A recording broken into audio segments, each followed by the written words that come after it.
Olá pessoal, tudo bem? Eu sou Nicolas, eu sou professor de Biologia 2 do ENA e hoje a gente vai falar sobre a aula 9 da nossa apostila 3, conhecendo os platelmintos.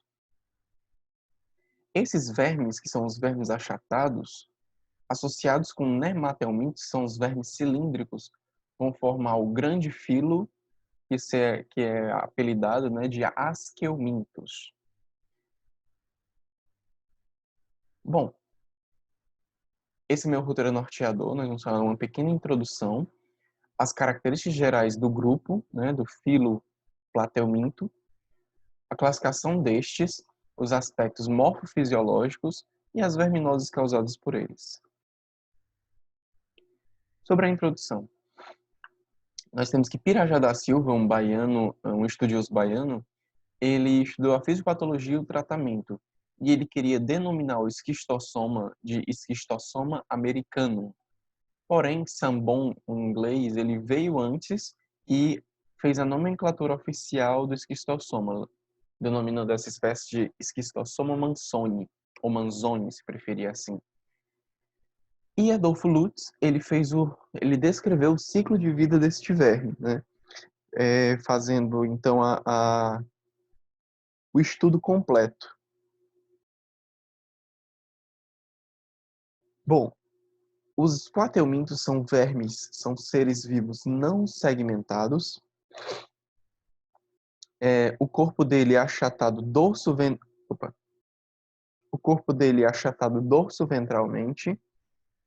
Ele tem uma simetria bilateral, sendo a base do grupo bilatéria, ou seja, se eu... Deixa eu pegar aqui a caneta. Se eu colocar aqui um platelminto, vamos desenhar meio que como se fosse uma planária. Pronto. Imaginem que isto é uma planária. Não é, mas tá... Enfim. Se eu cortar aqui, fizer um corte no meio e reto, imagine que isso é reto também. Esse lado, o lado A, tem que ser igual ao lado B. Não tá porque eu desenho feio, né? Mas isso é a simetria bilateral. O lado A é igual ao lado B. E isso é a base do grupo bilatéria, né? Que se inicia aqui nos platelmintos e vai até os cordados, com exceção de quem? Dos equinodermos. Né? Os equinodermos, eles têm simetria bilateral, perdão, simetria radial. Também eles são triploblásticos, né? Eles têm três folhetos embrionários, sendo eles endo, meso e ectoderme, e eles são acelomados. Mas espera aí, o que é celoma, né? O que é acelomado? Acelomado é aquele ser vivo que não tem celoma, tá certo? Mas o que é um ser vivo que tem celoma? O que é o celoma? Bom, o celoma é essa cavidade corpórea derivada e obrigatoriamente derivada do mesoderma. Ou seja, só tem celoma quem tem mesoderma. Então, eu posso falar que poríferos não têm celoma, quinidários não têm celoma e platelmintos não têm celoma. Por que poríferos não têm celoma? Porque eles só têm dois folhetos. E também não tem tecido verdadeiro, né? Porque os quinidários não têm celoma? Porque ele só tem dois folhetos. E os platelmintos não têm folhetos porque eles não têm eles não têm um espaço, né? Eles não têm a cavidade do celoma, onde ficaria o celoma. Os nematelmintos aqui também demonstrados por essa figura, eles são pseudocelomados, porque eles têm a cavidade, só que eles não é derivado da mesoderma. Já os anelidas, né, as minhocas, elas têm mesoderma e elas têm celoma, porque é derivado do mesoderma, né? Essa parte aqui em C é o mesoderma, tá certo? Ele está presente em alguns filos animais. Vou limpar aqui. Pronto. E o celoma está presente em alguns filos animais. Só fazendo aqui uma outra visão, né? Aqui é o arquêntero, que é chamado de estômago primitivo. Aqui é o ectoderma. Aqui é o mesoderma. E aqui é o endoderma. E aqui, ó, esse espaço meio branquinho, sei lá, branco gelo, é o celoma. Ó, vejam, ele está em contato direto com o mesoderma, porque ele é derivado do mesoderma, certo?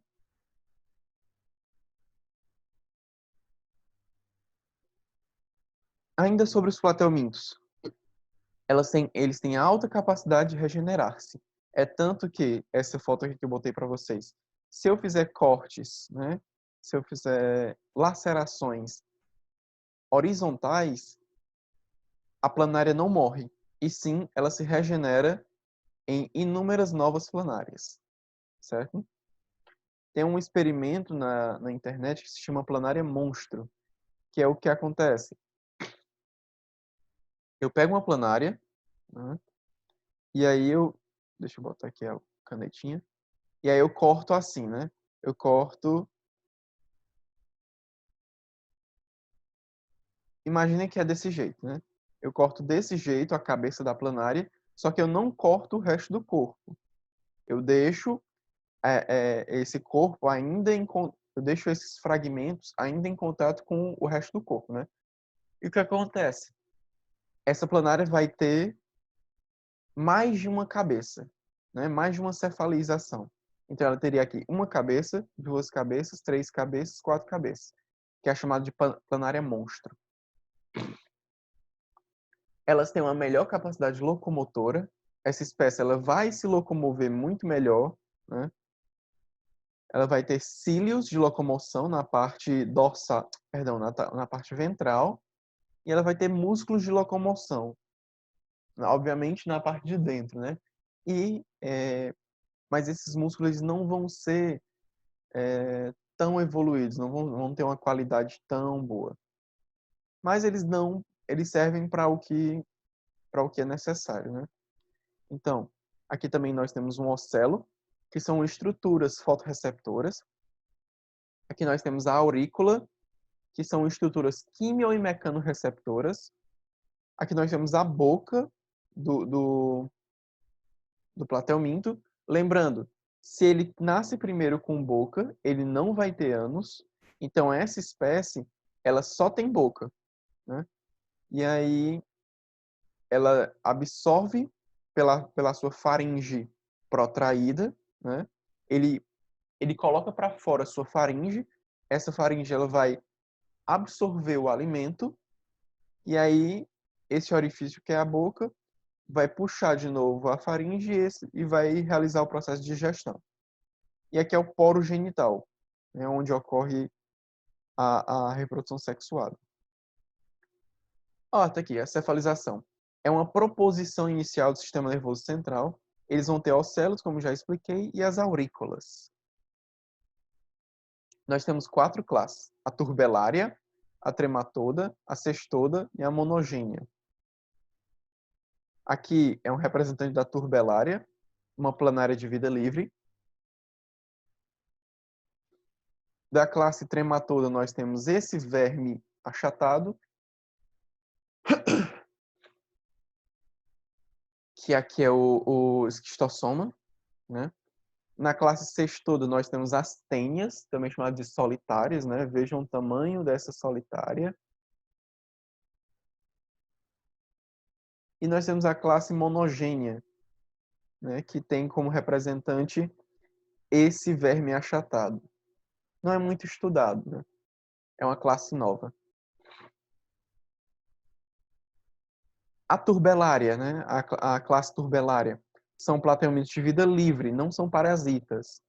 Eles são aquáticos ou de vida terrestre, mas principalmente em solo úmido. Por quê?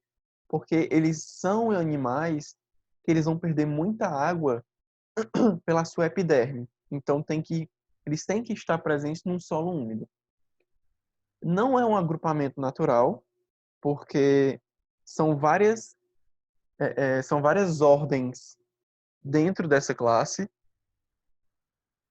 E elas não são do mesmo ramo filogenético. Então, eles são um agrupamento, né, de, de, de plateumintos.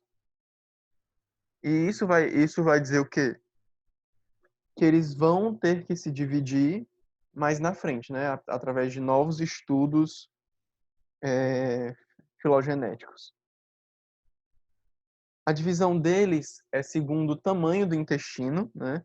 Temos o grupo Policladia e o grupo Tricladida, né? E um exemplar famoso é a planária, né? Aqui nós temos a planária comum, né? E aqui uma outra espécie de planária que é a planária cabeça de martelo. Aqui nós temos a classe Trematoda, que são plateumintos parasitários, sendo normalmente ecto ou endoparasitas, né?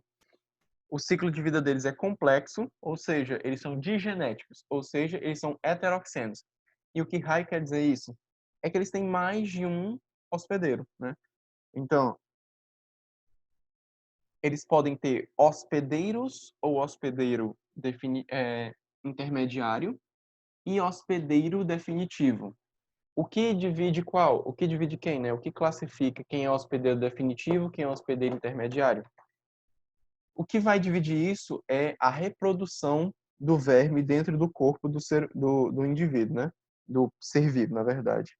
Então, se ele é um hospedeiro definitivo, quer dizer que dentro do corpo do hospedeiro, o plateuminto realiza uma reprodução sexuada.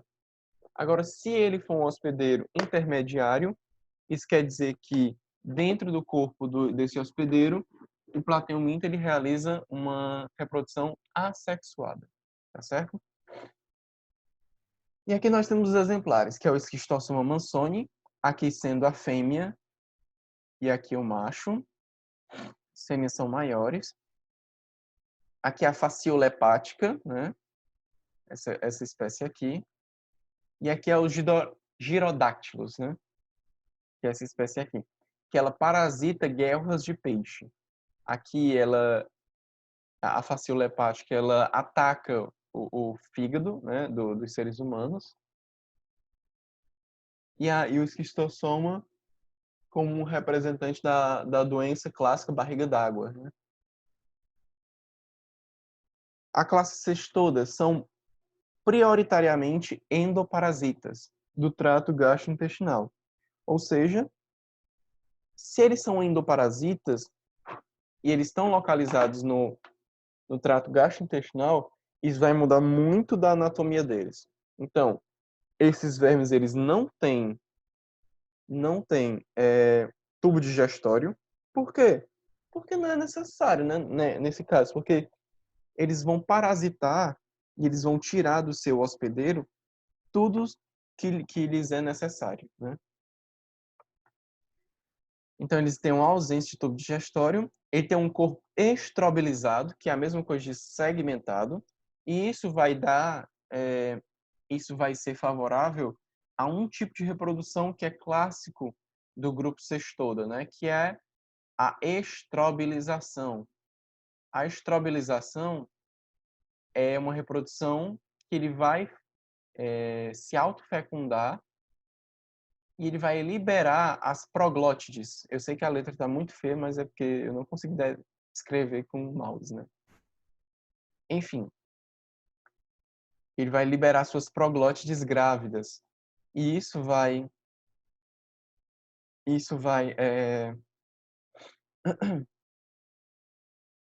ser o principal classificador da reprodução assexuada por estrobilização. Os exemplares, nós temos a Taenia solium, pense num bicho feio, mas essa é a tênia do porco, né? Nós temos aqui ventosas, quer dizer, aqui nós temos as ventosas da Taenia solium e aqui nós temos as garras, os ganchos da Taenia solium. Aqui nós temos a Taenia saginata, nata vem da vaca, vaca é a esposa do boi. E aí aqui é a tênia do boi, né? Aqui nós só temos ventosas, nós não temos garras. Aqui nós temos o Diphyllobothrium latum, que vai causar a difilobotríase, né, que é a chamada tênia do peixe.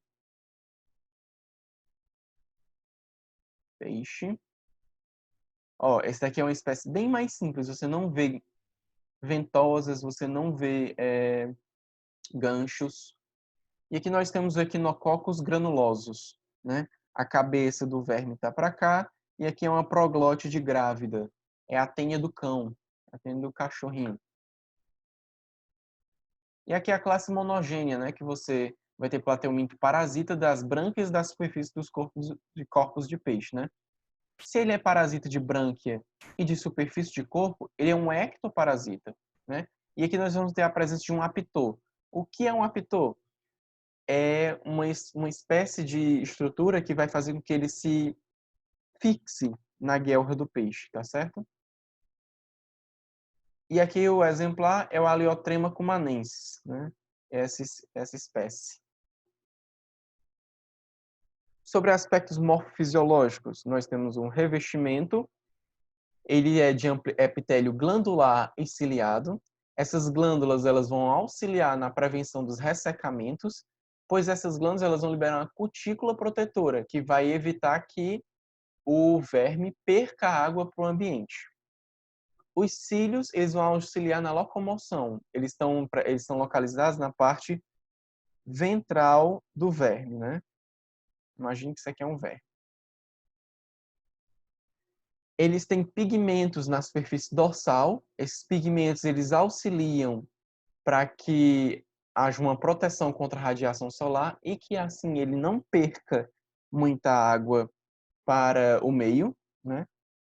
E exclusivamente nos cestódios, né, que são aqueles endoparasitas, a epiderme ela é sincicial, porque isso vai levar a uma maior proteção contra as enzimas do hospedeiro, que poderiam facilmente degradar o cestódio.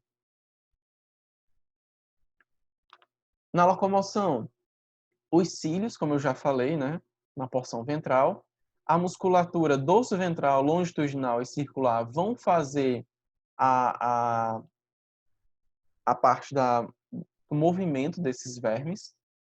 Ele é advindo da mesoderma embrionária, como todo músculo, porém ela é pouco funcional, mas é um avanço, né, na árvore filogenética. A excreção e a osmorregulação. A excreção é por difusão das excretas, difusão simples. E nós temos aqui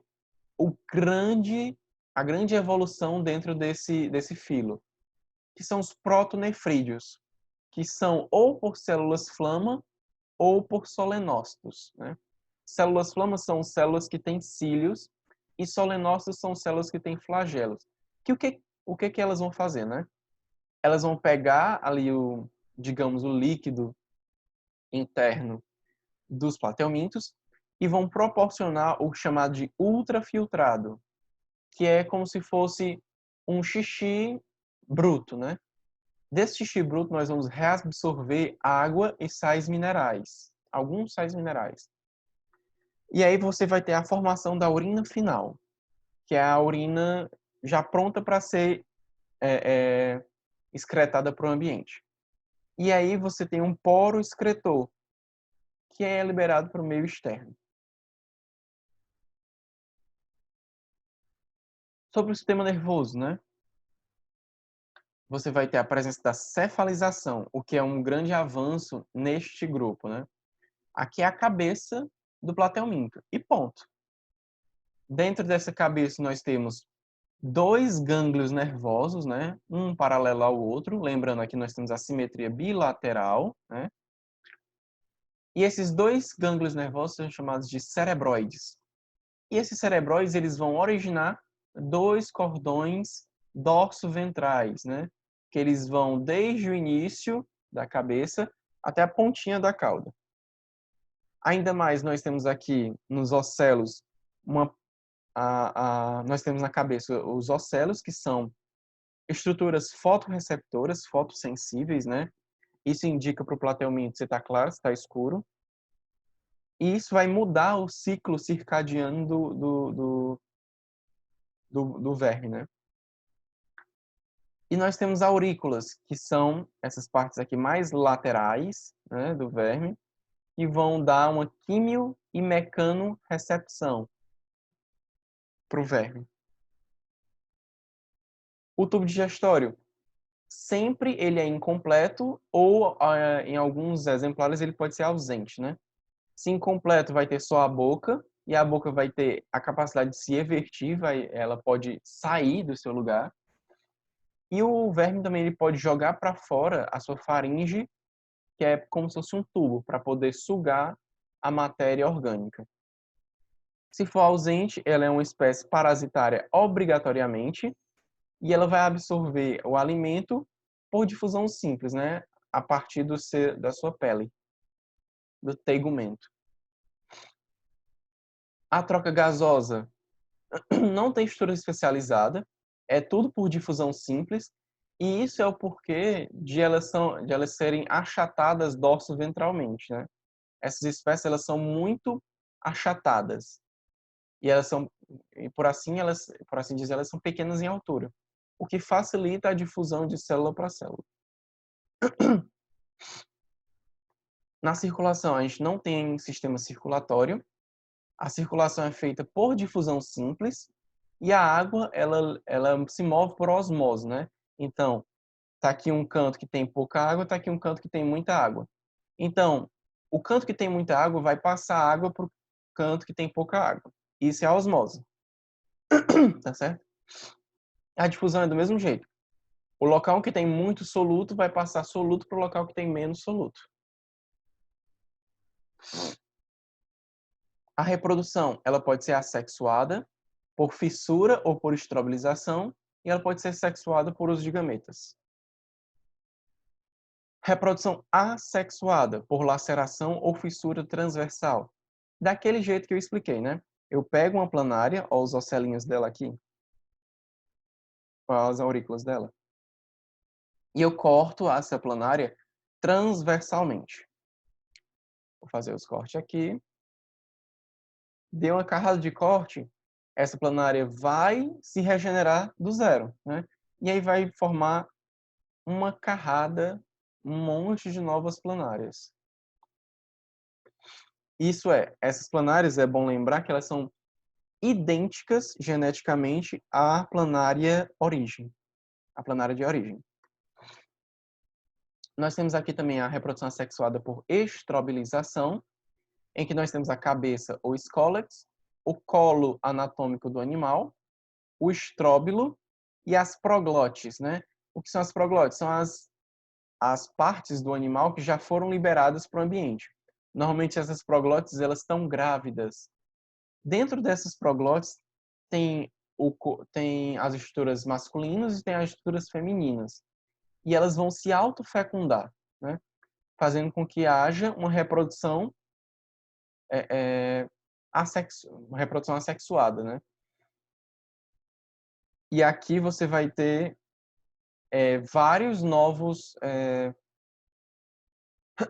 indivíduos, né? Vários novos vermes que vão ser liberados junto com as fezes, normalmente do ser humano, né? No caso dessa tenha, provavelmente aqui são a tenha solen, né? Dá para ver aqui uma espécie de gancho na cabeça. E elas vão ser liberadas para o meio ambiente através das fezes dos humanos. Lembrando, em algumas espécies, né, como na classe Trematoda, durante a fase larval dessas espécies, você vai ter o que é chamado de pedogênese, que é como se fosse uma estrobilização durante essa fase larval. Já a reprodução sexuada é quando a gente tem gameta masculino, gameta feminino. E aqui eu vou dar uma breve revisão para vocês, né? Então, a classe tuberlária, a fecundação ela é cruzada, macho e fêmea, né? E ela é interna, ela ocorre dentro do verme. O desenvolvimento ele é direto, ou seja, não tem estágio larval, porém a maioria ela é direto, né? Uma pequena parte vai ter larva. E essas larvas são chamadas de larva de Miller ou larva de Guth. A classe trematoda, A fecundação é cruzada e ela é interna. O desenvolvimento ele é indireto obrigatoriamente. E a larva é chamada de miracídio, né? A gente vai ver isso mais na frente. E é importante que vocês saibam o nome dessa larva. E depois dessa larva, nós temos também outra larva que é chamada de cercária. Em algumas espécies, nós também podemos ter a metacercária. Nós temos na classe Cestoda uma autofecundação, o desenvolvimento indireto, e aí nós temos as larvas hexacanto, decacanto e acoracídeo, entre outras, né? Falando sobre as verminoses, altamente importante esse último grupo de slides, né? Então, nós vamos falar sobre a teníase, uma das principais, a cisticercose, que é quando o ser humano se comporta como hospedeiro intermediário, a hidatidose, a fasciolose e a esquistossomose, que também é chamada de barriga d'água. Esquistossomose, eu vou mudar aqui para o marca-texto. Esquistossomose, importantíssimo, é a chamada barriga d'água, né? A doença também chamada de lagoas de cercária, lagoas de coceira, quando a pessoa ela vai tomar banho nessas lagoas de coceira. Bom, o agente etiológico principal é o Schistosoma mansoni. Você precisa entender esse primeiro, os outros não precisa saber, né? Mas também nós temos o Schistosoma hematobium, o japonicum, o mekong e o intercalatum. As fêmeas são maiores que os machos. O homem é o hospedeiro definitivo e o caramujo Bionfalaria glabrata, né? Isso aqui é a espécie do caramujo. E o nome da família dele é a família Planorbidae, né? Esse caramujo, ele é o hospedeiro intermediário. Então, no caramujo ocorre a reprodução assexuada, que vai transformar o miracídio em uma cercária. E no homem, a cercária adentra, né? E ela vai fazer a reprodução sexuada. E onde é que vai se estabelecer o verme, né? Onde é que vai ficar o verme? O verme ele vai ficar no sistema porta-hepático, né? Nas veias do fígado, nas artérias do fígado, fazendo uma fibrose desse sistema porta-hepático. E por que o nome é lagoa de coceira? Porque quando a cercária entra na pele humana, ela vai fazer um quadro chamado de dermatite, que é uma inflamação da derme, uma inflamação da pele. Sobre o ciclo de vida da esquistossomose. Bom, primeiro, antes de tudo, você vai ter o ovo, que ele é liberado nas fezes do ser humano infectado. Alguns dias depois que é liberado esse ovo, você vai ter a eclosão de um miracídio, que é a larva indireta, né? Esse miracídio na água, ele vai invadir os caracóis, os caramujos da família Planorbidae. Dentro desses caramujos, esses miracídios, eles vão fazer reproduções sucessivas assexuadas, se transformando em cercárias. Essas cercárias, elas vão abandonar o caracol, que nesta hora ele já está morto, né? E vão para o meio ambiente, né? Para a lagoa. Essa lagoa, ela vai ser infestada por esses miracídios durante 7 a 10 dias, mais ou menos. Depois disso, quando um ser humano adentra essa lagoa indevidamente, esse miracídio ele adentra no ser humano, causando os sintomas da dermatite cercariana, que é uma reação inflamatória local, o que quer dizer isso, né? O paciente ele sente coceira, ardor, uma vermelhidão e uma dor local, certo? Então, a cercária ela adentra o corpo, ela vai para dentro do sangue e se transformam em esquistossômulo. Esses esquistossômulos, eles disseminam no sangue, chegam lá no fígado e eles atingem a forma adulta, né? Em macho e fêmea. E aí esse macho e fêmea, eles vão fazer reproduções sexuadas sucessivas, liberando cada vez mais ovos, e esses ovos eles são expulsos nas fezes, né? Alguns ovos, entretanto, eles podem ser expulsos na urina. E é o que é importante para o próximo slide, que vai falar como a gente pode combater isso. Então, sobre o combate, né? Principalmente, a gente tem que tratar os infectados, fornecer uma educação sanitária, falar para aquele paciente, para aquela pessoa, olhe, não faça cocô, não faça xixi na lagoa ou perto da lagoa, né? A gente tem que melhorar as condições de moradia, dar um saneamento para essa pessoa. Pode fazer o controle biológico do caramujo, colocando naquele local garças, patos, que vão normalmente comer esses caramujos. A gente tem também que evitar tomar banho de lagoa onde tem caramujo, né? E não pisar descalço em lagoa. Eu sei que tudo isso é um tanto quanto difícil de se fazer. Só que o principal aqui é tratar os infectados e dar uma educação sanitária, né? Teníase. Aqui nós vamos falar principalmente da Taenia solium e da Taenia saginata. Então, Taenia solium é do porco, né? Taenia solium é do porco. E a Taenia saginata é do boi. A variante daqui é a difilobotríase, que é a tênia do peixe. O homem é o hospedeiro definitivo, onde ocorre a reprodução sexuada. E o boi é o hospedeiro intermediário, se a gente estiver falando da tênia saginata. O porco é o hospedeiro intermediário, se a gente estiver falando da tênia solium. E o peixe é o hospedeiro intermediário, se a gente estiver falando do Diphyllobothrium latum, né? O que a gente tem que evitar aqui? Né? Como é que se dá a contaminação?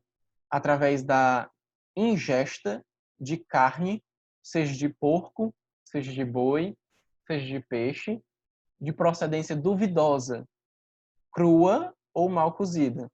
Né? Aquelas pessoas que gostam de comer carne e essa carne que é quase com o animal ainda vivo, né? Bem cru ou bem mal cozido, tem uma grande chance, se essa carne não for inspecionada pela Anvisa, tem uma grande chance de haver uma contaminação por larvas, né, do hexacanto, decacanto, entre outras. Os sintomas que esse paciente vai sentir: náusea, dor abdominal, perda de peso, debilidade, a pessoa vai ficar muito esmurecida, né, muito fraca, flatulência, vai soltar muitos puns, né, diarreia ou constipação. E a gente consegue evidenciar essa infecção, né, na verdade, essa infestação, quando a gente vai fazer o exame chamado parasitológico de fezes, que é a pessoa que faz cocô num potinho e leva para o laboratório. E aí a gente consegue evidenciar esses ovos, né, da tênia ou do Diphyllobothrium. Como é que é o ciclo dele, né? Nós temos primeiramente um ovo que ele é liberado nas fezes de uma pessoa que está infestada. Esse ovo, ele vai liberar esse ovo vai liberar para o ambiente e, através de más condutas sanitárias, o porquinho, ou o boi, ou o peixe, né, se for no mar, eles vão comer essas proglotes, né, esses ovos. Esses ovos vão se liberar a larva chamada oncosfera, né? Na verdade, o ovo oncosfera, né? Esse ovo vai e ele vai se instalar agora como um cisticerco, né, na musculatura do porco, do boi ou do peixe, né? E aí a larva oncosfera, né? A larva oncosfera, ela perfura o intestino e chega até o sangue. Essa larva oncosfera, quando ela atinge o sangue, ela vai até uma musculatura. Nessa musculatura oncosfera, ela se desenvolve num cisticerco. Esse cisticerco ele fica lá, dormente, em dormência, né? Até que um ser humano, né, ele vai comer esse porco, esse boi ou esse peixe cru ou mal cozido, fazendo assim, fechando o seu ciclo de vida como um verme adulto, certo? Cisticercose.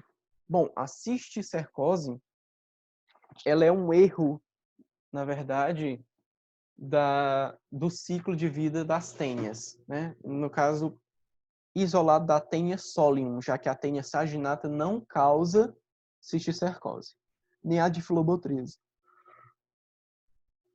Então, como é que se dá isso? A cisticercose, o agente etiológico dela é a Taenia solium, que é a tênia do porco. O homem é o hospedeiro intermediário anômalo, ou seja, é o hospedeiro intermediário errado, né? A contaminação ela se dá quando o ser humano ele come, ele ingere água ou alimentos contaminados com os ovos da tênia, né? Imagine, você pega água para regar suas verduras, né? Ou então para beber, e essa água ela tá infestada de cocô de ser humano com larvas, com ovos da tênia. E aí você vai lavar, né? Você vai lavar na verdade, você vai aguar suas plantas, né? Por exemplo, seu alface, e aí esse alface depois você colhe, não lava direito e come. Pronto, fechou o ciclo, né? E aí você vai ter os cisticercos, né? Que é quando a larva, a oncosfera, né? Ela sai do intestino, atravessa o sangue e vai até um músculo, né? Ou cérebro ou olho. Aqui nós conseguimos ver um cérebro cheio de cisticercos, né?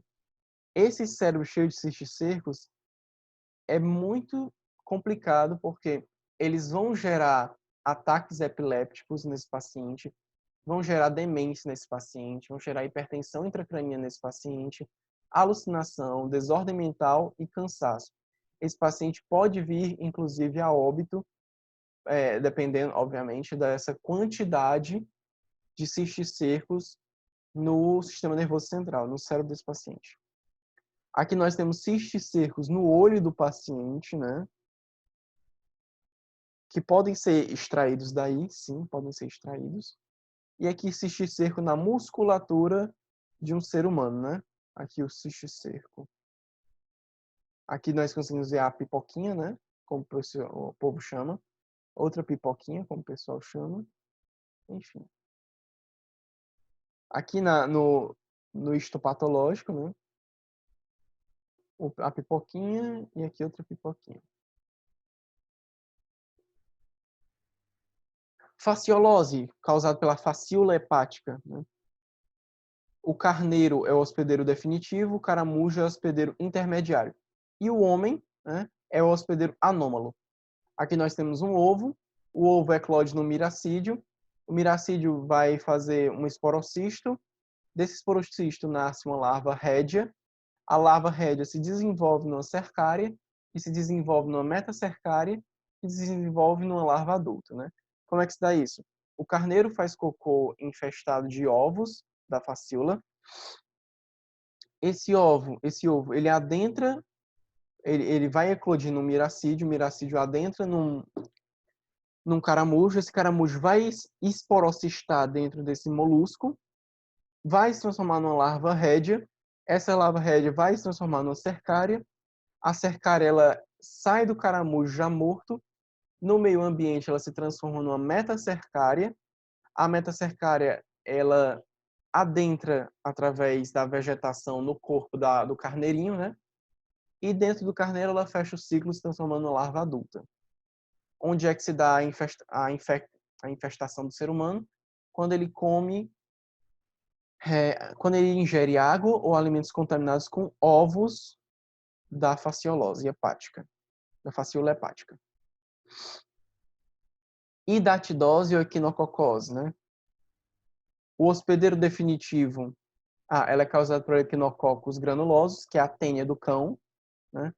O hospedeiro definitivo é o cachorro, o intermediário é o carneiro e o anômalo é o homem. Se dá do mesmo jeito do que se dá aqui na fasciolose, né? Como é que se ocorre isso? A contaminação, no caso, o hospedeiro definitivo faz cocô, que vai estar infestado por ovos, né? O intermediário come, né, esses ovos e no caso aqui o cachorro que vai comer essa carne de carneiro, né? Mal cozida ou crua. E aí vai se infestar de cistos de equinococos. Mas, porém, contudo, todavia, esses ovos, quando são liberados no meio ambiente, eles vão eclodir em oncosfera e vão fazer um cisto hidático, que é uma forma de proteção para esse ser vivo, né? Para esse verme. E aí esse cisto hidático, quando em condições favoráveis, ou seja, quando um ser humano come uma verdura ou bebe uma água com cisto hidático, vai se eclodir um protoescólex do cisto. Esse escólex ele vai se fixar no intestino e aí esse verme adulto, né? Ele vai liberar ovos nas fezes do ser humano, né? Ele é um hospedeiro intermediário. Então, pessoal, é isso. Essa foi a nossa aula de Conhecendo os Plateumintos. Hoje, então, eu libero para vocês o TC de Biologia 2, número 9, e as atividades propostas que nós temos na página 247 a 250. É isso, eu agradeço muito por todos que ouviram nossa aula até aqui. Obrigado e até mais.